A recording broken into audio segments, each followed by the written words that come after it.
Tu kita masuk dalam kata setengah daripada kita orang mukmin, orang yang percaya dengan yang gaib. Dengan ni gaib kan ni. Cuba kita bercakap dengan orang tak ada iman, susah sikit yang ni.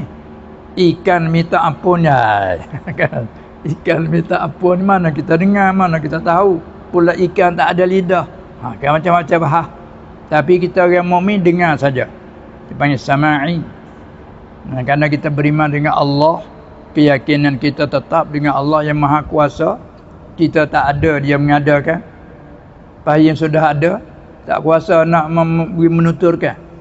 Itulah kita daripada sini, kalau kita mengaji dalam ilmu hakikat tasawuf, kita hamba Allah dengan Allah diibarat bandingkan macam wayang dengan dalangnya. Nampak selalu banding wayang dengan dalang. Wayang mai daripada bayang.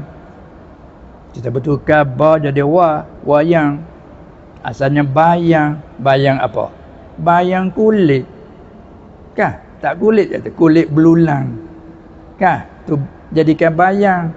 Maka bayang kulit, data-data bayang kulit boleh bertutur. Mana boleh kulit belulang tu bertutur? Yang hakikat ia bertutur siapa dia? Bayang kulit mana boleh bercakap.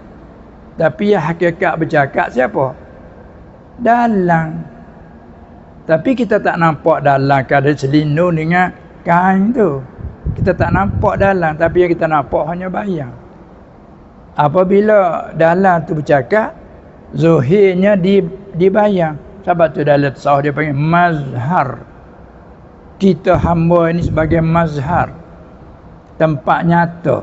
Allah menzuhirkan di kita ini suara, nisbah kata ini suara iasianu. Ini suara burung. Sebenarnya Allah yang menjadikan kan. Diri burung, diri kita manusia Allah menciptakan. Segala apa suara rupa Allah menciptakan. Nyata di kita panggil mazhar bagi Allah. Abang dipanggil hamba Allah dengan Allah itu kalau nak banding seperti bayang dengan dalangnya. Pada pihak kita bayang tidak punya apa sendiri. Kita bukan boleh bertutur sendiri. Kita bukan boleh bergerak sendiri. Hanya Allah yang menggerakkan. Nyatalah kita bergerak. Tengok orang kena stroke kan? Tak boleh nak akak. Walaupun hati mau akak tapi tak dapat nak akak.